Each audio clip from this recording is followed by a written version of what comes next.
By early 1862, the war had dragged on far longer than anyone in America had imagined. What began as a struggle to save the Union was slowly becoming something deeper, something that could redefine the nation forever. The battlefields were soaked with blood, families were torn apart, and the cost of the war weighed heavily on Abraham Lincoln. But as he watched thousands of enslaved people escaping to Union lines, seeking refuge and freedom, Lincoln knew the conflict had reached a moral crossroads. Saving the Union was essential, but could the nation survive without confronting the very institution that tore it apart? Lincoln had never publicly declared himself an abolitionist, but his heart had long been aligned with freedom. He believed slavery was morally wrong, yet also understood that ending it outright could push more border states into the Confederacy. Kentucky, Missouri, Maryland, and Delaware still allowed slavery but remained loyal to the Union. If they left, the North might collapse. Lincoln walked a tightrope every day, balancing morality with strategy, idealism with survival. It was one of the heaviest burdens any American president had ever carried. Yet the war was forcing change. As Union armies marched south, enslaved men, women, and children fled to them. They brought stories of suffering, families broken, whips, hunger, hopelessness, and asked for protection. Generals didn't know what to do. Were these people fugitives? Contraband? Future soldiers? Lincoln studied reports late into the night, the shadows of the White House stretching behind him. The war was changing reality faster than politics could follow. Then came an event that shook Lincoln deeply. His son Willie, only 11 years old, fell gravely ill. Lincoln stayed by his bedside night after night, holding his hand, whispering prayers. But on February 20, 1862, Willie died. The president collapsed in grief. Mary Todd Lincoln fell into despair. The White House filled with silence. Friends and staff said Lincoln seemed older overnight, as if the war and personal tragedy had carved lines into his soul. But through his sorrow, something hardened inside him, not cruelty, but resolve. He had lost a child, but millions of enslaved parents had lost their children for generations. Lincoln began to see the war not only as a political struggle but as a moral reckoning. As the fighting intensified, he found himself increasingly frustrated with his generals. They moved too slowly, fought too cautiously, or refused to act. The Union desperately needed a victory, something strong enough to shift the momentum.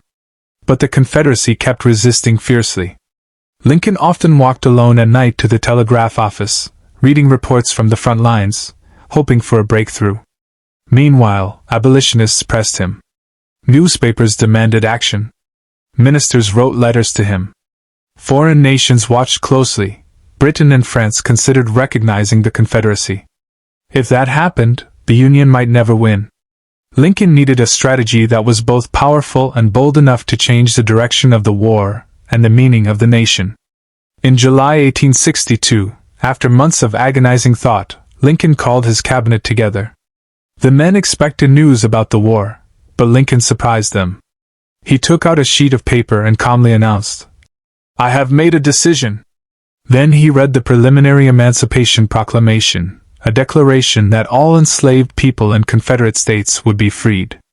Silence filled the room. Some cabinet members were shocked. Others were unsure. Secretary of State William Seward supported the idea but warned Lincoln, issuing it after recent Union failures would look like a desperate act. "Wait," he advised, "until we have a victory." Lincoln nodded.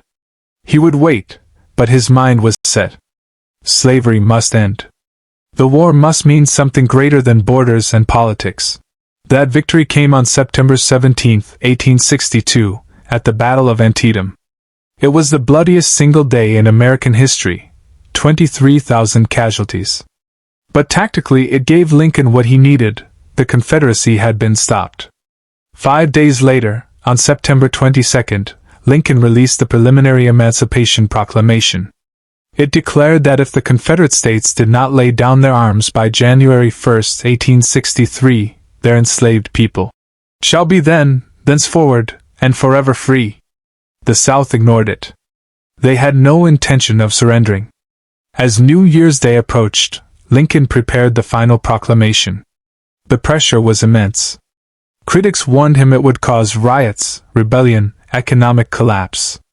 Supporters said he wasn't going far enough.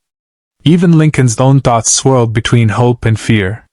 But he knew this was the moment history demanded of him. On the morning of January 1, 1863, the White House held a crowded New Year's reception. Lincoln shook hundreds of hands until his arm trembled. When he finally went upstairs to sign the proclamation, he paused. His hand shook so badly he almost couldn't write. For a moment he hesitated. If his signature wavered, people would say he lacked conviction.